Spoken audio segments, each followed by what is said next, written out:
So I wanted to share with you a tool. Now, I need to give you a little backstory for this tool also, because notice the sort of level of enthusiasm in my world. Well, this is kind of where I normally function. I'm not sort of, I mean, you know, I tell people when I facilitate class, I've got ADD, ADHD, OCD, and autism all rolled into one. So it's kind of like, you know, and I'm attracted to bright, shiny things, and I can barely complete a sentence, and all of that is true.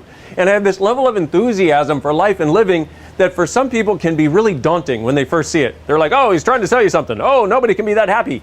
Can I tell you, at the number of times in the last year I have heard, nobody should be that happy. Now, this is interesting because I've had a number of beautiful handwritten thank you letters from people in the last year, which is interesting because I didn't get very many of those until the last couple of years, like the handwritten ones.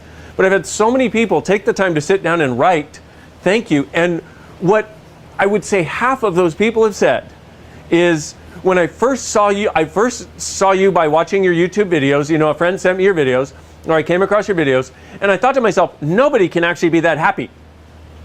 Isn't it interesting? Somebody's not supposed to be this happy. And you know what? 15 years ago, I would have been there in the same exact place because I wasn't nearly this happy. I always wanted to be. I always wanted the freedom to be, but I didn't seem to have the choice or the tools to be. So I had one lady sitting in class one day, and this was a rather advanced class. She'd been to several access classes, and she was sitting there, and I was delivering the class, and she said, I want to say something. I said, okay, cool. She said, when I first saw your videos on YouTube, I hated you. You were running around on stage and you seemed so happy and you were just like a goofball and I just couldn't stand it. And I was like, wow, thanks for sharing, you know? And she said, I'm not done. Okay, cool. She said, what happened was I started listening to you though, and I started using the tools that you were giving. And I'd never heard of Access before, but I started using the real simple stuff you were giving. And one day you talked about judgment. And what I realized was that when I was a little girl, I used to be that happy. I used to be bouncing off the walls. I used to be too much for my friends and my family and my parents, and everybody would always tell me I was too much. And what they did was they made me so wrong for it that I decided I would never be that way again. So when I saw you all exuberant and happy and bouncing off the walls with your exuberance like I used to have when I was a little kid, I was in such judgment of it. And she said, you know what I realized was I was made so wrong for it that what I did was I basically became the police against anybody who would be like that, which is what happens when we're little kids and we are something and we're made wrong for being it. From that point forward, we judge everybody else who's like that, or we try to slow them down or stop them because we in some way have the necessity of upholding that judgment in our world. And I went, wow. And anyway, okay, I was giving you the explanation. She didn't give me that explanation. I'm explaining it to you and jumping around as I usually do. Okay, if I could, I would have a moving camera because that's more my energy level. So she said this and I went, wow, I totally realized how that works because I realized areas in my life where I'd done it too. So she said this and then she said, you know what? And I was like, wow, cool. That's a great awareness. Thank you so much for sharing that. And what she realized was she was judging in me what had been judged in her. See, the thing is, you would never, if you're ever judging anyone or anything, what you want to do is you want to pock and pod when you were that, and pock and pod when you did that, or pock and pod when you were made wrong for that. Because what happens is, you would never judge anyone or anything unless you'd been there and done that.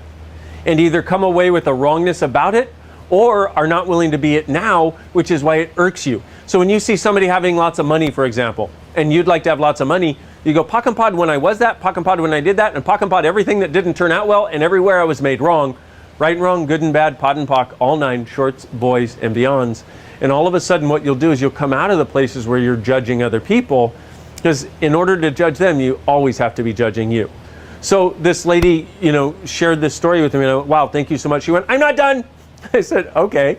I said, so what else? She said, I just want you to know I love you. She said, thank you so much for being willing to be the goofball you are. Thank you for being willing to be off the wall. She said, because your willingness to be it set me free to know that I could be it too. So, what is it you've judged yourself out of being that if you were willing to be it now would set you and everyone else free? Everything that is, times a godzillion, where you just run and create a place. Right and wrong, good and bad, pod and pock, all nine, shorts, boys, and beyonds. What What is the tool for today? Well, guess what? Today is World Happiness Day. You'll probably be getting this a couple days after World Happiness Day. But what a happy day! Like, what happiness could you choose that you haven't been choosing? So that's first. What happiness? Yeah, easy for me to say. What happiness am I refusing that I truly could be choosing, that if I would choose it, would show me the happiness I truly be? See, everything that doesn't allow that, right and wrong, good and bad, pot and pock, all nine shorts, boys and beyonds.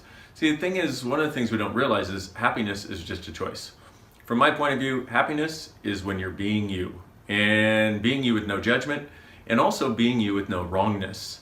And wrongness, so here's the way it works. You can either have judgment or happiness. You can either have wrongness or happiness. And the reason you go into wrongness is because you have judgment. But guess what? Every one of the wrongnesses that you have been functioning from that you think is true for you is actually an invention.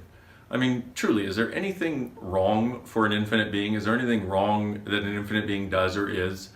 No, but then we invent this idea that we're somehow wrong. So, got another process with you, for you. Yeah, easy for me to say. I'm not wrong. I'm just, extrapolating right now. So I have another process for you to help you get out of that sense of wrongness.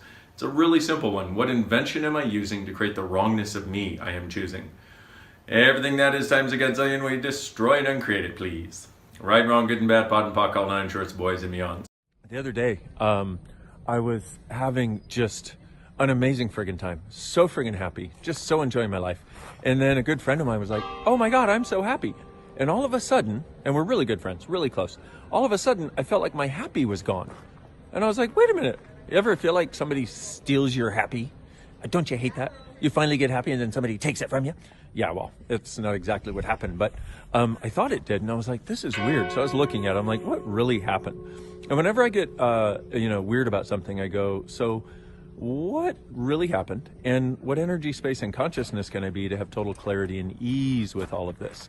So I started running that. And a few minutes later, I realized what I had done. Now, I'm sure you've never done this, which is why I'm telling you this story, by the way. Well, the clock tower keeps going, as it has for 13 minutes. Anyway, now it's 10:43. I don't think there's a gong for 10:43.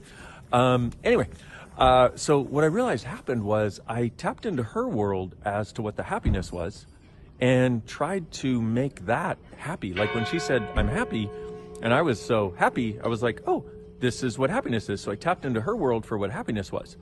And then it felt like mine disappeared. Now, it's not that hers is less or mine is more. They're just different. So what is it for you that is your happiness that nobody else gets?